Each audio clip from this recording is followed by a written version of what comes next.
VIZ Media finally had those license announcements we have been waiting, and of course today we're going to talk about it.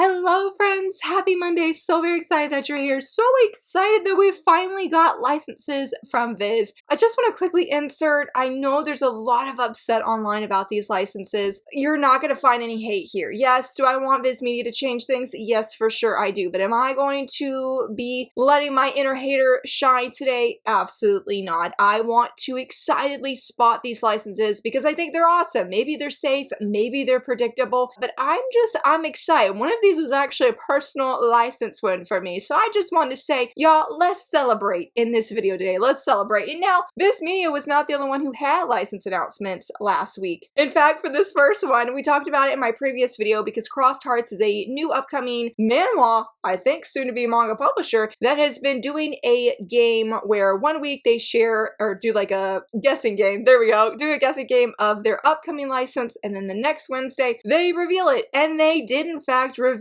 and oh my goodness, I'm not a big light novel reader, but I will be picking this up because the license that they did is the abandoned Villainess became a zombie. Y'all, I'm stoked. I'm not even a zombie fan. I'm not even a horror fan, and I don't think this is a horror novel. I don't know if it's the official blurb or if it's just a fan translation of the blurb, but I did see that I guess something happens and this Villainess has treated the hero party very badly, very poorly. She's sort of left behind. Before she knows it, she gets bit by a zombie, turns into one, and she makes it back alive to the hero party. Not sure if they're the ones that abandoned her or not, but she is back and she's gonna sort of, I guess, seems like she's gonna wait to plot out her revenge kind of thing, but she's having this urge to bite them because she was turned into, I guess, a zombie. I'm so curious about this. In fact, I was really shocked if you saw, because with the guessing games, they actually do giveaways during that time. And I was shocked that me and my friend Danielle both won a copy of this. Like, oh my goodness, shout out to everybody who tagged me. I was taking a quick break because last Thursday was really intense, and so I was busy editing this video here of the condemned Villainess, and I was like, okay, I'll take a short break, go online. I had so many tags, I was like, oh my gosh, I'm like, what is happening?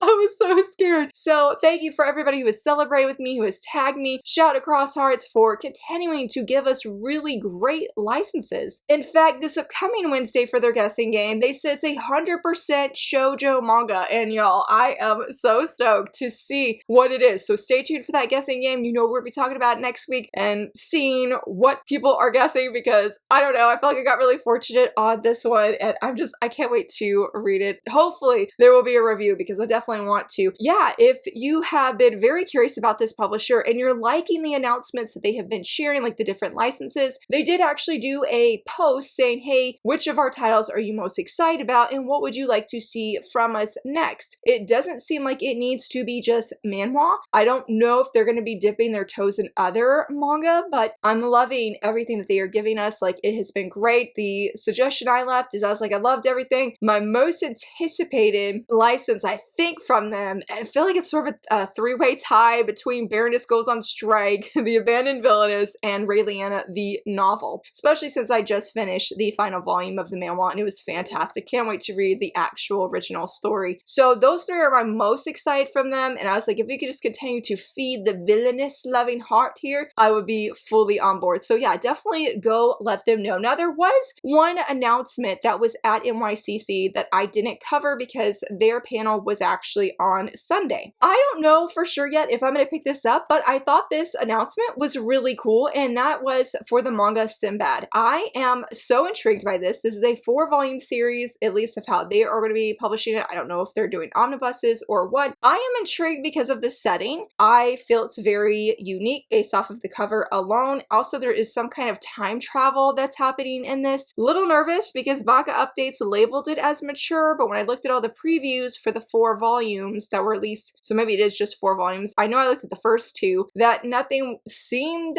to be marked as mature, or I felt needed to be marked as mature. I really enjoyed seeing the panels and the images and pages, there we go, of everything I did. So So I definitely want to be keeping an eye out for this. It's going to be coming in summer 2026. I think it's really cool that this company continues to get these very interesting and unique licenses. And I was like, okay, this isn't a shoujo, but I still would really love to feature it. But 7Cs, oh my goodness, we finally got well, I shouldn't say finally. I think we have gotten josei licenses. Yes, we've gotten 2 cat manga josei licenses. I haven't personally been quite as excited for those. Like, oh, I'm happy for people who are very interested. But this one, oh my goodness. I actually went and looked at the Japanese pages for this, and y'all, my heart is sold. I'm like, this is up my alley, and that is The Oblivious Girl and the Maidenly Man. This seems to be a series that sort of started on Twitter, or is on Twitter, because last night before filming this video, I was going and looking at the different pages, and oh my gosh, I was like, yes, I'm here, I'm ready. So it seems to be about a young man who is 30. He is very successful. He owns his own cafe now, and he has a customer who's 25, a young woman. She comes in and she admits to him, I guess she's a regular customer, but she admits to him that she gets very nervous, doesn't feel comfortable around men, which makes him feel like, how does she view me since I am a man? But she had a traumatic experience, and so I guess he is willing to try and help her by holding hands and doing other, not necessarily physical things, but something that's going to be having them close together. And since he does care for this woman romantically, there is a lot of blushy moments. In fact, I will leave 4 of my favorite screenshots that I took when I was flipping through these pages, because the blushy faces were so very real. Right now, there's only 2 volumes out in Japan. I hope there's so much more. I love slice of life manga like this, and I'm like, man, I saw spoilers. I was okay with them, so I really feel like this is going to be a manga that I'm deeply going to enjoy, especially as it goes on. So if you're looking for, I guess, something that has a really blushy guy, slice of life, and seems really cute and wholesome, this manga seems to be it. Comes out in May of next year, and I instantly added it to my pre-order list of things to get because, y'all, yes, I'm all aboard. I already said that, but I cannot wait. They also had another license. In fact, they had several licenses geared towards women, but the other one that I wanted to spotlight was The Two Perfect Saint is getting an audiobook, and I was really excited because if you saw my shorts yesterday, I actually featured volume 3 of the manga because I'm finally getting caught up on the series, and I have deeply enjoyed it. And so I was just excited to see this getting even more attention and more spotlight because I know a lot of people really love the anime, and so hopefully there is continued excitement and will be for the audiobook. I'm not an audiobook listener, but I was just really exciting to see. But let's go ahead and go into those VIZ licenses. Now, I was really surprised how I feel like this set of licenses was just more chill. I don't know if it's just because we didn't get something huge like Kingdom, if we didn't get something like Nana the 25th anniversary, or what's the other one? Steel Ball Run, is that the name of it? Hopefully I've got it right. But yeah, like those were really high. Well, the Nana one wasn't necessarily, but I feel like those 2 titles were definitely very high in demand. So it really felt like, okay, what is VIZ going to give us? They didn't give us another Twisted Wonderland manga. I'm not surprised, just because mainly we just got the cover reveal. We'll talk about that later because I wanted to feature it. So it just got the cover reveal in Japan. So I'm hoping, fingers crossed, that next year they will. But the one that was a license win for me that I've just been waiting, I was like, I know it's just a matter of time. And that is Daydream Darling by Sakisaka. Yes, I have, man, I've seen things for this, spoilers for this, and I feel like this is going to be a series I deeply love. It's about a young woman who I guess has a really hard time speaking in front of others. She gets very nervous and rather be alone, but she befriends this young man who is, I guess, a student that goes to her school, but it's sort of iffy because there seems to be something mysterious about this young boy. Like when people first were trying out the chapter, or the first chapter when it first came out, people were questioning, is this young man actually real? Because it doesn't seem like other people are seeing him or interacting with him. So I haven't seen any supernatural tags, so he must be real in some kind of context. What that context is, I don't know, but it comes out next August. I love the title that they went with of Daydream Darling. I think it's perfect. So I'm super duper hyped to get another Sakisaka. manga in English. I know I didn't connect with Sakura Saku, but this one I have high expectations and just truly, truly hoping that I absolutely love it. Now this next one, I'm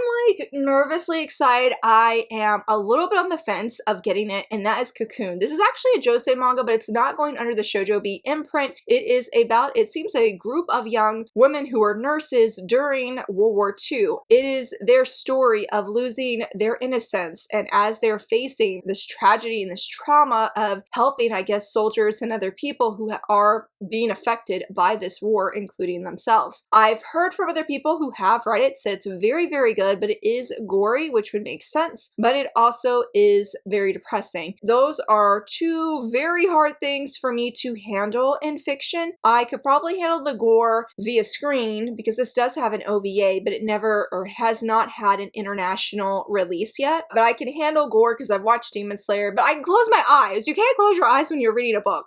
So this is one that I think I'm going to wait and see how the preview is, and I might see some trusted friends if they read it and what they think, and if they think I can handle it. But it's one that had a lot of excitement online, and I was like, man, I'm really excited for everybody who has been anticipating this. I was surprised people to say or hear people say that they felt it was a safe license. Honestly, I feel like this is a shocking license from VIZ. I would have never expected them to pick something up like this. I would have thought maybe Yen or Seven Seas, anybody else honestly but VIZ. So congrats to everybody who's really excited for it, as well as this next one, because we all know, especially for English releases, it is very rare for us to get those like exclusive art books that come out in Japan. Even more rare for us to get, or on the same amount of rareness, to even get exclusive cover editions. But The King's Beast Volume 18, that's exactly what we're getting. It's going to be a limited edition, and it's going to come with an exclusive cover and a 32-page full color illustration book. This is going to be coming out in July of next year, and I am just so excited for fans. I instantly thought of my friend Mark at Mark Reads Manga because I feel she's one of the biggest fans of this series. So as soon as I saw it, I sent her a message like, look at this, oh my goodness. So really happy for everybody who's a fan of this series and wants to pick it up. I'm tempted to get it just because I do like these mini art books. I have 2 or 3 of them that I really like. I love when they come with the actual manga because they're usually a little bit more cheaper and affordable, you know what I mean? And the art of this series looks very nice. I got a recommendation this morning or yesterday because I did share about it on Twitter, and they had suggested starting with Dawn of Arcana, I believe is the name of that one, because it's not necessarily, I guess, a prequel to The King's Beast, but I guess there's like cameos or crossovers, and it makes The King's Beast more exciting in that sense because you know who that character is. I have wanted to read The Water Dragon's Bride, I think is the one I have been most interested in. Sorry, the sort of a ramble there, but yeah, congrats to everybody who is super excited for this manga. I'm so stoked for you. Now for this next one, it sort of reminds me of Cocoon, where I think it's going to be really good, but it is going to be hard-hitting and going to be a hard read. Half is More is a new josei manga that was picked up, unfortunately not under the Shojo Beat imprint either. This one especially to me feels it will be very hard. It's about a young woman who says that she is mixed race living in Japan, and this is her story of how she has faced daily trials of racism and otherness. And so it seems to be that while it's addressing these issues and we're seeing this female lead go through these struggles, it says this is a journey of resilience, hope, and the search for coexistence. So I think there's going to be a lot of things that are tackled that will be hard to see a character go through this, but also that there's going to be that hope. And I hope that she overcomes, in, if safe in the workplace, I hope that she can rise above and that people will give her that acknowledgement that she does deserve. Surprising for this is not only the controversy that's been happening about, is this a seinen, is this a josei? It's in the Torch magazine, which has been very fascinating because it's in the same magazine as Takahashi from the Bike Shop, which is a josei, but it's also the same one as Neighborhood Craftsman, which is marked as a seinen. So it's caused a lot of like, well, what is this? Because Baka Updates says seinen, but if you go to see Coma, it says a female manga. So the female audience is the target audience. Obviously, anybody can read it though. I will say I bring all that up because that's important for me when I make the Shojosei release calendar graphics. So that is part of why, that was not necessarily the reason why I was excited to read this. I was already interested in this before I even found out about the demographic, but just helping future me out when it comes to the demos is always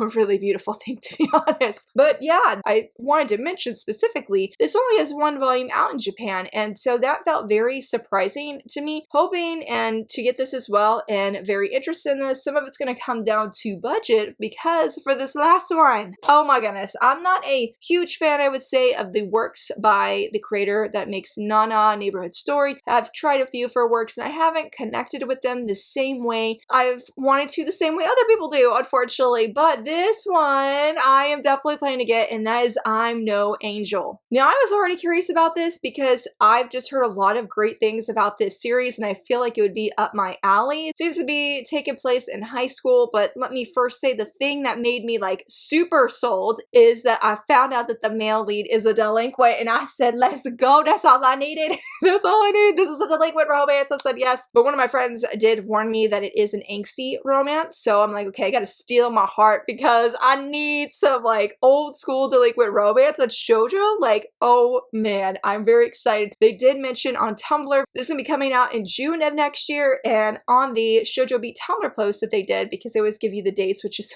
super nice. Thank you, Shojo Beat. But they did mention it's gonna be getting the deluxe paperback edition with flaps, so it's gonna be just like how Neighborhood Story is. It's also gonna have colored pages, and I'm like, let's go, let's go. It's gonna be completed in 4 volumes, and I'm very, very excited. I was looking at some of the art of it yesterday, and I'm sold. I am sold. I really hope that I love this story and I connect with it and that I enjoy it, because delinquent romance, that is my cup of tea. Very, very excited. So those are all of the licenses that I was personally very excited for. There were a few other ones that I was intrigued about. I mean, because there was like a Nintendo one, there was one that had a cool cover that I liked, but I was like, don't think I'm gonna have the budget, because while VIZ may have not did a lot of licenses, other publishers, aka Kodansha, are doing a lot of licenses that are up my alley that I'm deeply interested in. So that budget is already making me have to think about what I'm actually gonna get. But we have so many cover reveals to talk about today. I feel like it's a little bit overwhelming on my screen. It's almost half and half between licenses and covers. But before we get into English cover reveals, like the titles or volumes,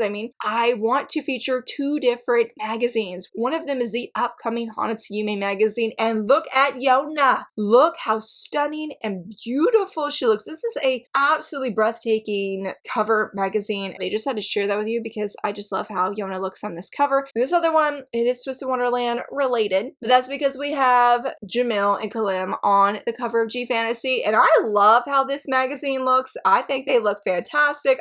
I'm so excited. So excited that we have the manga in English. It's sort of interesting because I feel like now the manga is serializing in G Fantasy when volume 1 of the manga released already. So it's sort of weird, but to see them just get a cover feature on G Fantasy, like, yes. And it comes with a poster, and I said, no, I can't be taking these risks on these magazines. I can't do it. I still have to get the last one for Best Foodery of Glasses with a Chance of Delinquent. I still haven't gotten that one. So I'm like, like, please now. Like, come on, come on. But on the theme of Twisted Wonderland, I did want to feature the cover, since we just got it, of the Twisted Wonderland 4 Coma, and it looks so cute. I love it. I feel very hopeful and optimistic that we will be getting this next year as a license from VIZ. Like I said before, they've given us everything else that's already out, so I'm like, keep that momentum going, VIZ. Keep it going. I have definitely seen quite a few spoilers of this, and I feel I will love it. I've laughed when I've seen things. I'm very, very hopeful again that we are going to get it because I so desperately want to read it. And speaking of VIZ, Shojo Beat dropped plenty of cover reveals, with the first one being Queen's Quality Volume 24. I love this cover of Fumi. It's hard to believe we just have this volume and one more, and the series concludes in English. Your girl is not ready. My heart is not ready. But I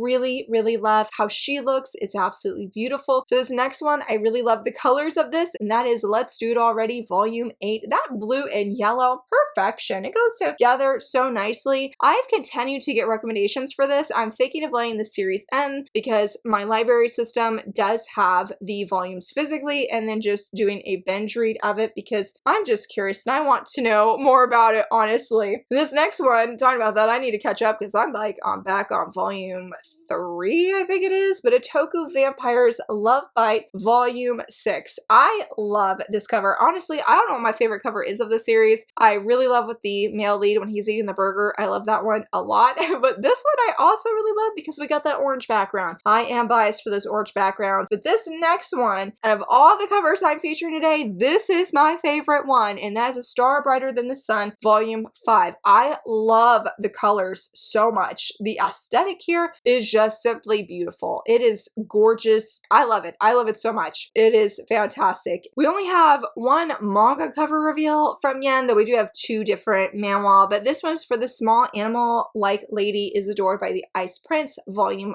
4. I think this cover is very cute. I didn't connect with Volume 1, but I really love the covers every time we get them because it just looks cute, and I love seeing especially the prince continue to look happier as the volumes goes on, and I think the female lead has pretty much looked very happy from start to finish. Well, maybe I can't remember how Volume 1 looks, but I do feel she also is getting happier as the series goes on, and I feel like for this next one it's also true, and then I See You in My 19th Life, Volume 9. I love the green. I love the green and the yellow, and loving how it seems they are finally getting their romance. This is one that I decided not to continue physically and need to actually read more digitally because I did like the story, just I felt it was going too slow for the physical releases, and then I got behind and I just haven't been back to go read more, but the cover is absolutely beautiful. For our final one, this cover is my favorite manhwa cover because, oh my goodness, Melissa looks stunning on this cover of Beware the Villainess Volume 6. Her happiness here, it warms my heart so much, and honestly, seeing this cover makes me want to catch back up with the manhwa because the dudes I've talked about in a previous video, I'm pretty sure this month, yes I did, a Villainous manga manhwa for every reader, and if you needed something trashy or comedy, or with a lot of comedy I mean, that this series would deliver on that, and it was just hard to read. I could read individual chapters daily, but reading all in one chunk with